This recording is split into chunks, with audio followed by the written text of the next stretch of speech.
So Peter, it's funny. I gave a talk last weekend, and somebody in the audience asked me. They said, Dr. Garcia, how should we talk to somebody with whom we disagree politically, like a family member? And immediately I thought of your book. So I had my own answer to it, but I definitely want to hear what you have to say about that. How do we talk to somebody on the other side, so to speak?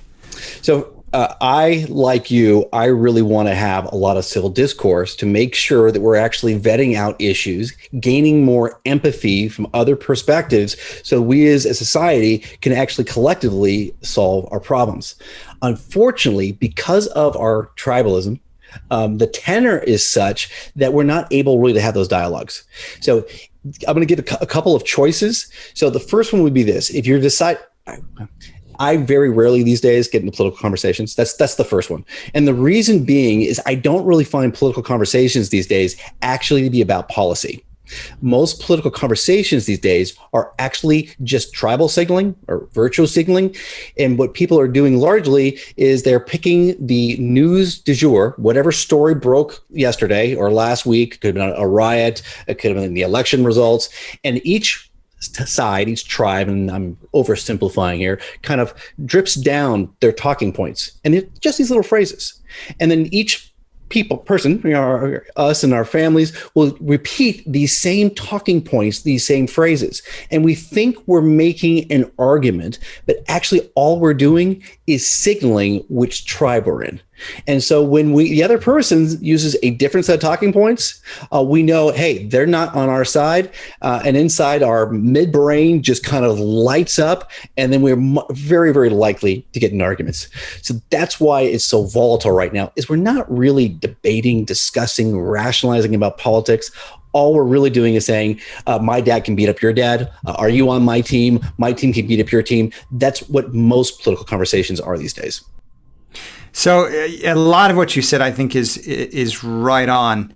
And, it makes me think about what messages we receive from the media, because a lot of times there are complex political issues with a lot of nuance, but that's not the way they get delivered through the media.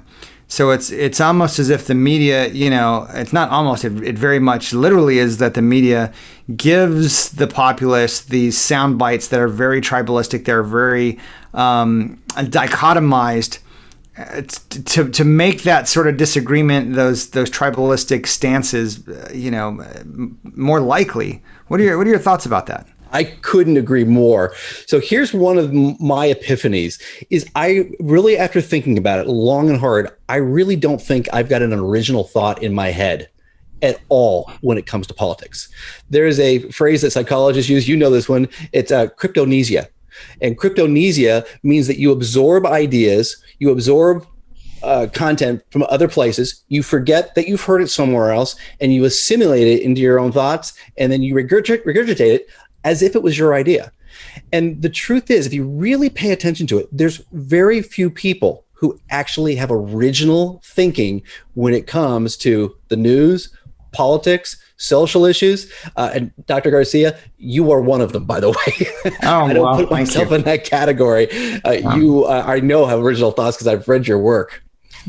Thank you. Well, let me tell you, I like what you're doing here. And I think there are original thoughts in your book. I've read it from cover to cover, but I like what you're doing here. It's, you're expressing ways to communicate across a very fractured nation, and I think there are some very psychologically savvy points that you make. But it's in a way that the average person can understand, and we absolutely need that, and we need that discussion. Thank you. We've seen each other. My first choice is not to do it, and then my second choice, if I'm going to go into one of those conversations, I almost always set some ground rules, and they sound kind of like this: "Hey, just so you know, I'm glad to have this conversation with you, but do me a favor. do me a favor, please don't try to change my mind. And I promise not to try to change your mind. I'd love to hear your side of this so I can understand your side better. And if I would love to share mine too. So that's one of the things that I do. And then the next thing I do is I always look for some way to agree with the point they made. And as soon as you do that, their defenses almost always, not always, but almost always drop a little bit. And it can be as simple as that is a really good point you raised. Man, that is a great question that I haven't heard anybody ask before. You raised some interesting facts that I got to go look into those. Those are great. And as soon as you acknowledge the other person's point, it usually takes a lot of the tension out. So that's my second strategy, is to set some ground rules and then find some points of agreement. Yeah, and sometimes it can be hard, right? It's a skill that if you're speaking to somebody who's, thoughts about politics, thoughts about, civil rights or whatever the topic du jour is, if you're talking to somebody whose beliefs are so drastically different from yours, that's not always easy to do. It's a skill that you have to practice, I think. But I think you're right. It's what you're talking about is very similar to what happens in couples counseling and teaching people how to communicate better with their spouse, or even assertiveness training, just communication skills in general, teaching how to do what's called reflective listening. So even if you don't agree with what the person's saying, like just repeating back what they said. Okay, so what you're saying is blank. Sometimes just the person knowing that you heard what they said diffuses, like you said. Right.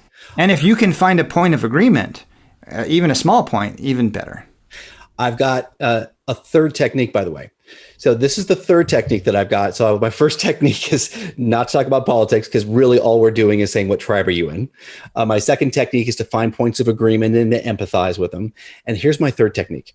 So every once in a while, we'll be having a conversation with a friend, and they will elicit a point of view which is so outrageous and so immoral and so volatile to you that you're going, oh my God, how can they think like that?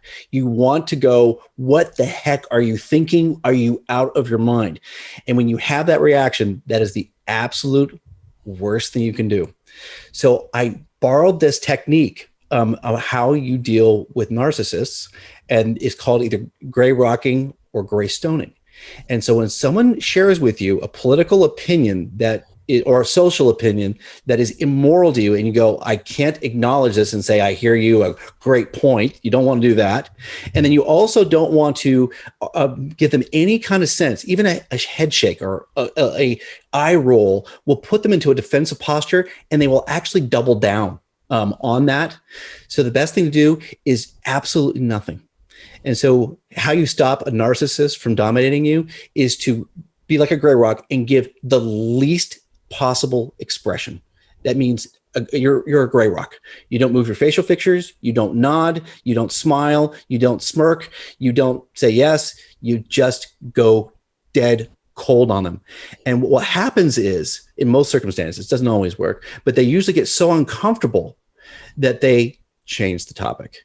And subconsciously, they now have a bumper, kind of like a speed bump going down the road, though, maybe I shouldn't talk about that again. I wasn't rejected, but it just was so uncomfortable. I'm not going to do it again. Yeah, that's very interesting. Sometimes certain people will feed off emotional responses. But, that's also very akin to what, teaching communication skills.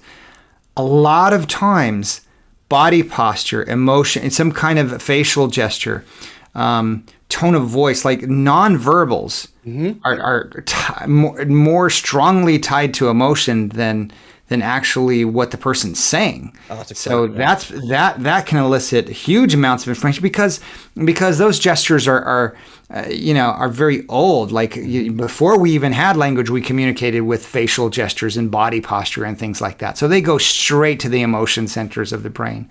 So what you're saying is don't even go there. Right. And it's so amazing because they happen so quickly and so subconsciously. It could be as simple as it could be that simple. The other person will pick up on it. You might think they don't, but they will, and it automatically puts them into a more defensive posture. Yeah. If you are more committed to national unity than partisanship, please check out my book, The Second Civil War, A Citizen's Guide to Healing Our Fractured Nation. My book will challenge you to improve your relationships with friends and family. Click the link in the description below.